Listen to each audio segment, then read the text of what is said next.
Well, joining us now to talk about today being Armed Forces Remembrance Day and security issues is security consultant Colonel Hassan Stanlable. You're welcome to the News at 10. Thank you much. Always a pleasure having you here. Thanks. And on a day like this, when we remember, Armed Forces Remembrance Day, when we remember those who have fallen, we remember those who have given their lives and paid the ultimate sacrifice for the protection of Nigeria.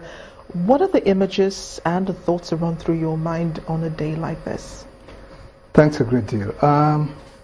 It's always a mixed grill of, thoughts and images running through your mind, especially when you've had the sort of experience some of us have had in battlefield and so on, when you've witnessed colleagues, falling down or being caught in the line of fire and things like that. Well, as these days come, as we mark them, your mind will always go to such incidents, and you know that you survived it not because you think you were better off than that guy who went down.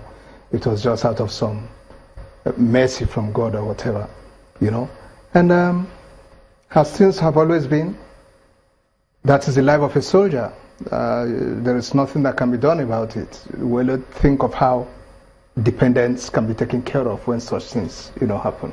Do you feel that people appreciate enough the sacrifices made and the fact that even though you came out alive, you came out alive because some of your colleagues died?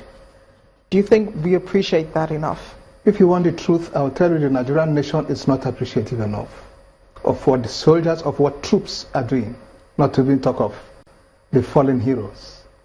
We ain't appreciative enough. And if I start counting, look, it's so funny, but I think the Nigerian nation has got to do more in terms of remuneration. Soldiers are poorly paid. Can you compare that to what the oil companies are doing, NNPC and so on, and Central Bank? We lay down our lives for these guys, while they remain in the comfort of their homes with their loved ones. At the end of the day, what do you have to show for it? On retirement, you find out you are a nobody and there is nothing. You are taking nothing home. What is your entitlement in monetary terms? Nothing to write home about. You count 1 or 2, 3 millions and that's all, in terms of your, gratuity. And what is your pension? So if you've not managed along the line to acquire some education and you're able to try to see how you fit yourself into society, run a small company and so on, you are just done for. And that's why you see the bulk of soldiers out there looking very wretched. And then when you are lucky to have administrations at the federal level who, as usual, don't appreciate you and don't even pay your pensions, you are finished. Yeah, it's a good thing you mentioned pensions. Yes, it's important, Amarachi, that these things are mentioned. A lot of soldiers come out of the battleground, with ailments. For instance, artillery officers or soldiers, as much as possible, would always have these hearing problems because of the nature of their guns.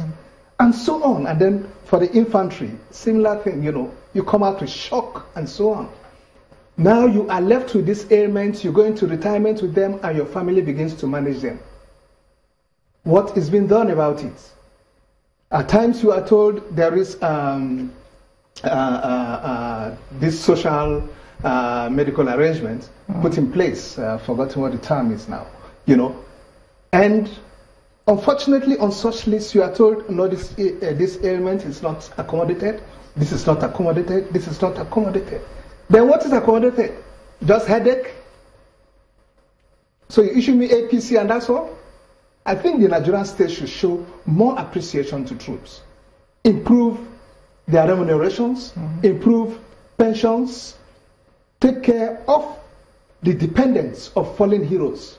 What stops us, for instance, from saying, look, for every fallen hero, his wife continues to earn whatever he ought to have earned as pension, for quite some while, unless if he decides to get married again. Colonel Stanlable, we totally appreciate, what you and other Nigerian soldiers have done for this country. We know how emotional a day like this is for you. Thank you for joining us on the News. I really appreciate it, Amarachi.